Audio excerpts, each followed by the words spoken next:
Hey, good morning, good afternoon, good evening, whatever time it is you happen to catch this podcast. Thank you so very much for hanging on because I know it's been a long time since I did the last one. A lot of things have come and gone, and a lot of things are still here. But let me get right to it. We're going to be talking about the prostate and on how on us guys or we guys basically so ignorant about everything we do until it hits us right in the face, and then we go like, "Oh, better pay attention." Uh, I've had trouble for years and years and years going potty, urinating, whatever word we want to use. Um, and like any other guy, hey, I'll get to it. I'll get to it. I'll fix it in 6 months, a year, 18 months, 24 months. And then it gets to the point where you realize you got a problem and you got to do something about it. Well, with me, it was the inability to control what had to happen when I had to go number one. I had all sorts of various problems. We live in Southern California. A trip down to San Diego is maybe 2 hours, 2.5 hours if there's a lot of traffic. And there were some times when I had to make 2 or 3 unexpected stops to relieve myself because I couldn't control what was going on. And I finally broke down and went to the doctor and got a prescription for generic Flomax and a referral to the urologist. And during all that time while waiting for all these things to happen, I experienced all these, I don't know how to put it, embarrassments, not where other people saw, but where I felt it.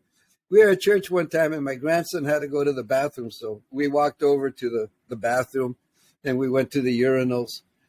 And I had to go too. And I'm standing there and I'm listening to him and it sounds like a fire hose putting off a fire. And I'm sitting there praying that gravity will do something and something will dribble out. Because at some points I got to the point where it felt like it was burning because it was trying to come out and it wouldn't.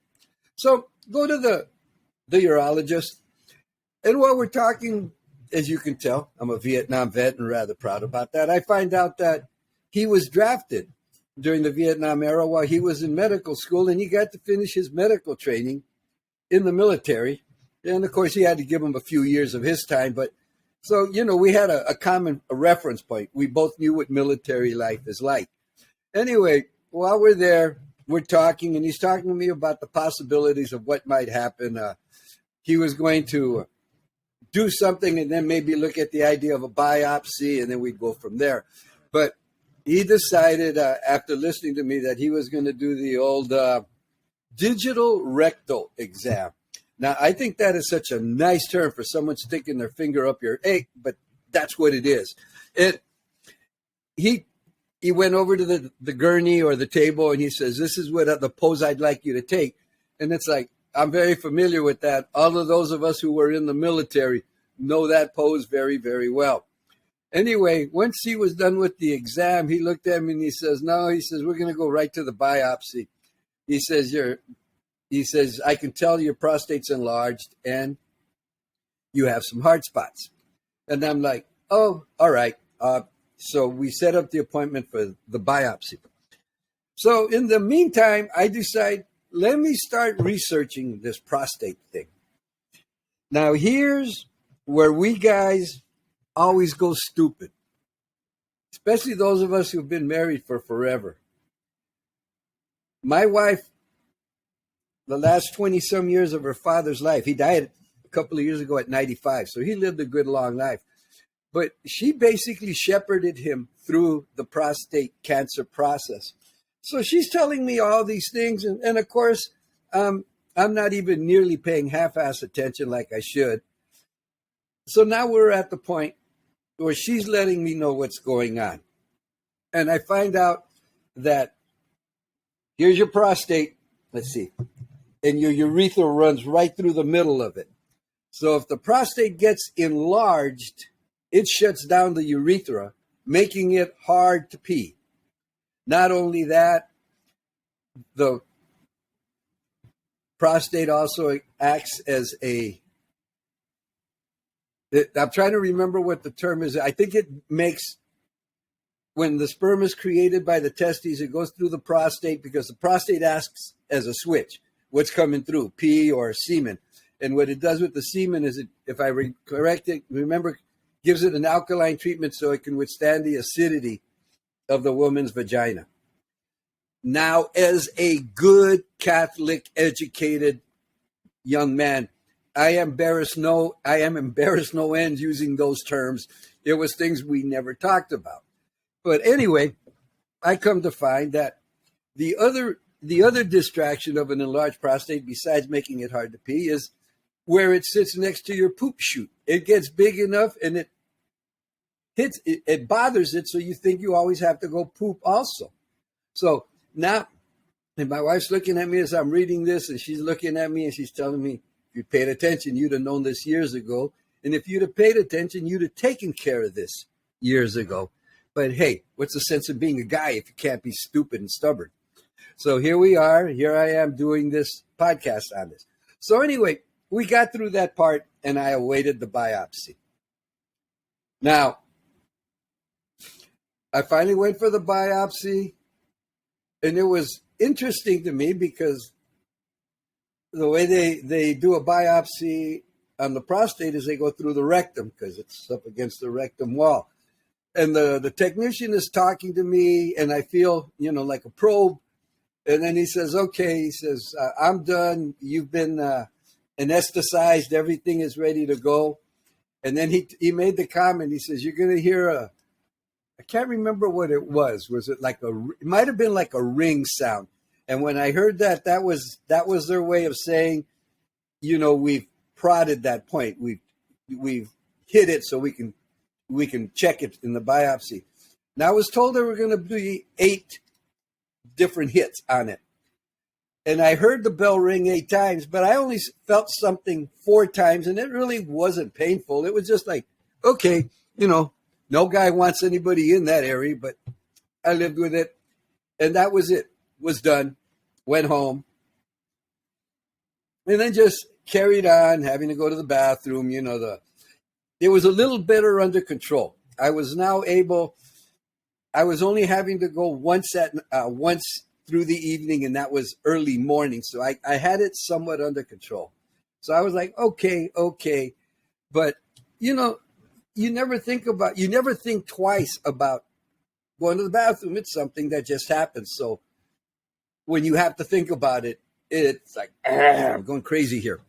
Anyway, so we finally wait for the outcome of the biopsies, and I head over to the doctor's office, and it's a 4:00 appointment. And they're all 4:00 appointments now because I still work, and I find I can get to his office at 4:00 after work. So I get there, and I wait, and I wait, and I wait, and I'm the last one called in. And I walk in, and the doctor's right behind me with his notes. And I sit down. He points to this bench, and I sit down at the bench. And there's just room enough on the bench for another person. And the doctor sits down next to me. And I don't know what's going on, but I'm thinking, oh, hey, this can't be good if he's sitting next to me. Now, let me digress. Let me go back a week. Prior to going in to see the doctor, I had gone down to the VFW that I visit. And while I was there, walked over to a table of probably the only 3 guys I know at the VFW, because I don't go there that often. But we sat down, and I sat down with them, and we started talking. And I mentioned to them that I was having issues with the prostate. And they all sort of chuckled, and they all chimed in, me too, me too, me too. So one guy told me that he had problems, and basically they removed his prostate, and he had no problem with the bathroom or anything. Life was good for him. The second guy, I forgot what he had, but he was doing all right with it too. But they understood my pain. They knew what it was about. And then there was another guy sitting at another table who was listening, and he chimed in, and he goes, he says, you're never ready for the word cancer. He says, so when you hear it, it sort of catches you off guard. He says, but cancer prostate cancer is not like a death sentence. So I'm listening to all of this, and we're having a good time. And then, the night was over, and I went home. Now I'm at the doctor's office, and he's looking through the notes as he's sitting next to me. He hasn't said a word yet, and then he turns to me and he goes, "Okay," he says, "you got prostate cancer." And I'm like, huh. And the first thing I thought about was that guy who had told me, you never expect to hear that. And it's like, I thought to myself, damn, he's right. Didn't expect to hear that. And then the second thing that hit my mind was, yo, dog, you're a Vietnam vet. And you know prostate cancer's Agent Orange. Let's go find out. So I looked at it. Okay, I got prostate cancer. I was told this on a Thursday. I went to work on Friday. I'm a teacher still, and I told my classes about what's going on. And I also told them about the fact that, hey, I am sitting here looking at big money. I am looking at 100% disability. I may be able to retire by this. And one of the girls looked at me and she goes, they're paying you to die. And I sat there and I thought, well, that might be a way to look at it, especially given the fact that prostate cancer generally takes a whole long time to kill a guy, if it does it at all. I found out that most men who have prostate cancer die of something else. So I'm looking at it like, all right, hey, let's look at this. So now we're down to that. The doctor tells me this on Thursday. I go to school on Friday. Saturday and Sunday come on. That Monday, we're going to Laughlin on a 3-day trip. So I'm looking forward to it. Well, that Saturday and that Sunday, the prostate decided to put its death grip on me, and it shut down the urethra, where for those 2 days, I couldn't pee. I was dying, and I refused to go to emergency like a dumbass. I probably would have had to sit there, wait 6 hours, but I would have had relief after it. I waited till Monday, went to the urologist, and I called the doctor, and I said, hey, this is what I've got. And the office told me, come on in. We have a catheter waiting for you. Now, I want to talk to you about me and the urologist's office. Anytime I walk into the urologist's office, my blood pressure goes high. And I have every reason to suspect that's because I'm embarrassed of what we're going to be talking about. It's not like I want nurses looking at my junk and stuff like that, or I want to hear about it. But that day when I walked in, it was the nurse who took me back to the office, and she says, I will be working with you. I didn't feel the least bit of embarrassment. I just wanted relief. I said, somebody got to fix me. And I won't forget, she brought that little metal thing where you carry all your equipment. And I wasn't looking because I said, I don't want to look at this. But at some point, I saw her with a thing, and it had, what did she say? A white cream that basically she pushed into my penis. She goes, lidocaine. I guess it was to numb and to, clean everything out. Then the doctor came in, and I'm watching him take apart the catheter. I'm looking at a tube that looks about that long, and I'm thinking, don't know, don't care. The next thing I do is I feel it being inserted, but it's not like it. I guess the best medical term to describe what I felt was icky. Not very scientific, not very descriptive, but very descriptive. It felt icky, and then I'm not exactly sure, but I suspect it enters the bladder. I'll have to look that up. Anyway, I knew it had hit the bladder because I immediately heard urine hitting the metal container that they had on the floor that the tube was leading to. And I immediately started to feel relief. And it was like, oh, man, please. So that was over. I am now wearing a catheter with a urine bag. And one of the oddest things, it is the first time since I've had that. I've had very restful sleep. I've had no problems with anything. I sleep all night. Get up, empty the bag. Everything is great, except for the fact that, you got a tube coming out of something where it really shouldn't be there. I would like to do something about that. But at the same time, there's this, it's such a good feeling about not having to worry about that. So sort of in a quandary. So, okay, where am I now? Oh, after the catheter was put in, the next day I was going to go to the VFW to meet with my support group, as I've called them.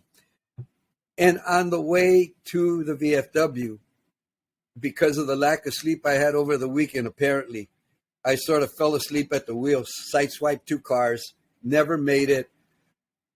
I have AAA insurance, so I'm well covered. Everybody the 2 cars I hit have been replaced, repaired, everything. My poor little Prius C, they totaled it rather than repair it. They totaled it. And I was like, oh man, I don't want to be making more payments. We paid it off, all these things. And AAA sent us a check for $16,000. I bought the car 3 years ago for $19,000. And, they were talking about how the value of used cars had gone up during the pandemic. Well, hell, they weren't lying given what I got. So I've gone out and purchased a brand new Camry hybrid. And it's like, okay, I'm sitting here going, 1, 2, 3. I got cancer. I'm looking at getting money for it. Got the car totaled, and I came out of that smelling pretty good. Right now, life really isn't too bad.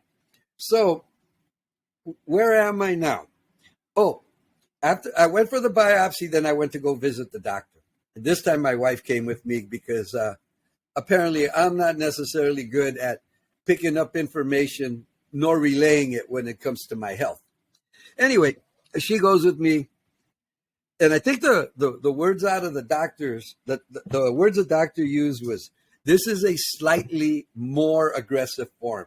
And I got a kick out of how you could use 2 words that have the opposite meaning, or more or less a slight opposite meanings, slightly and more, and explain something. Slightly more aggressive. Basically what he was telling me that some of it is spread to my lymph nodes. So, okay, I'm looking at it and I'm thinking, okay, that's locking in the 100% with BA. All I'm thinking right now is in terms of what's this going to do for me and my money. I'm not worried about my health. That'll take care of itself. See, that's the thing about, I think most guys who are Vietnam vets, it's sort of like health is what health is. You take it as you go, you work with it and you deal with it. You don't sit there and go, oh, poor me. Hey, that's the life that's the cards we've been dealt. You learn to deal with it. But anyway, so now I'm sitting there. Okay, got this money. Now I got a new car. But what are we going to do about treatment? So I have a friend who a week and a half, who when I told him that what had happened to me, that I'd been diagnosed, he was telling me that he'd had a biopsy and he was going to go see his doctor. Well, now we're talking. And he's let me know that he also has prostate cancer, but he tells me that the doctor told him it's encapsulated in his prostate. His treatment is going to be 5 weeks of 5 days a week, 4 or 5 weeks of radiation treatment. And I'm thinking to myself, holy crap. Because, anytime you hear radiation, you just think it's a whole lot more. My treatment is going to be, I'm getting a hormonal vaccination once a month.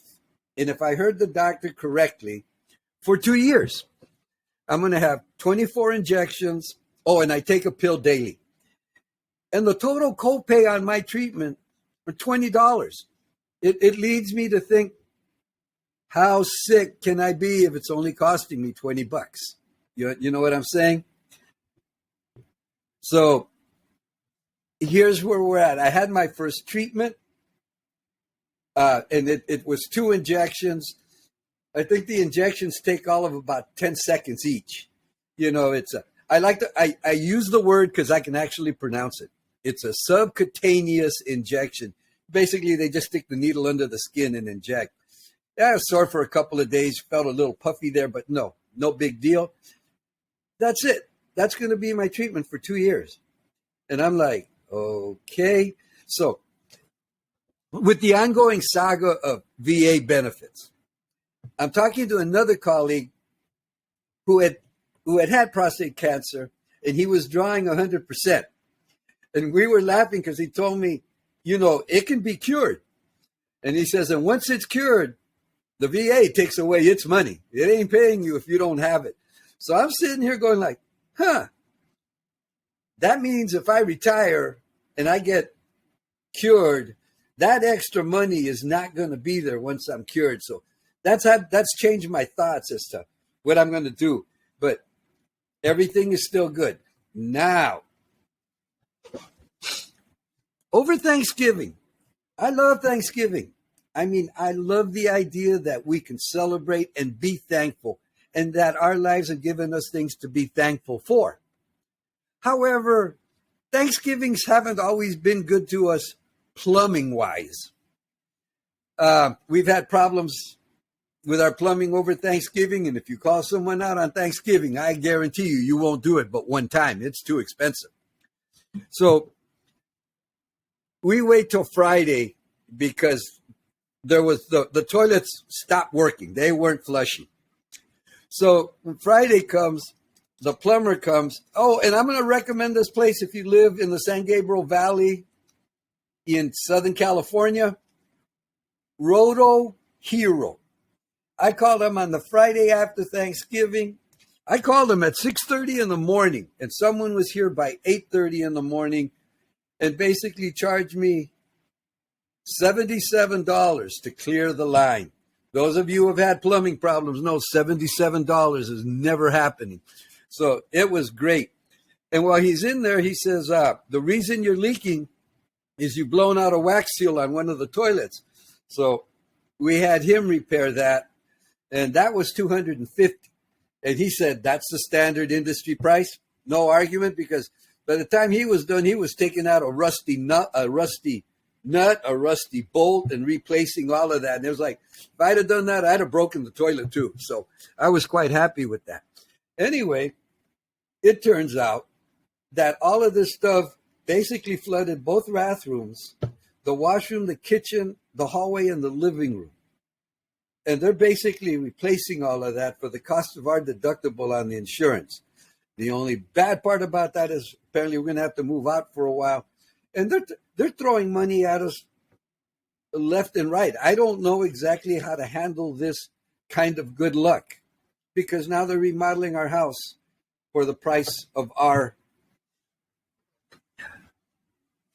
$1,000 is deductible for us. It's like God is saying, all right, I'm going to mess with you guys. I'm going to throw you lemons. You have the opportunity to make lemonade. What's your attitude towards us? Are you going to work with it, or are you going to sit there and be angry about the bad things that happen? And I've come to realize over the years, and it was in the Army, you learn lots of interesting things when you're in the military. Like, you can't control what happens to you, but you can control how you react to it. Or, when I want your opinion, I will give it to you. I always like that one the best. Anyway, I think I've caught you up on where I'm at, and this is why I have been missing in action in terms of putting together a podcast. I will try to be better about it, because I'm acting like there's all this drama in my life, and as I'm doing this podcast right now, it's like, hey man, just turn on the speaker, turn on the camera, and start talking. It's not all that difficult. Thank you very much for those of you who have come back to me. And for those of you who don't, hey, I can't blame you. I wouldn't have waited this long on me either. You all take care. If I don't get back to you, but I think I will, Merry Christmas, everyone. You all take care. Thank you so much.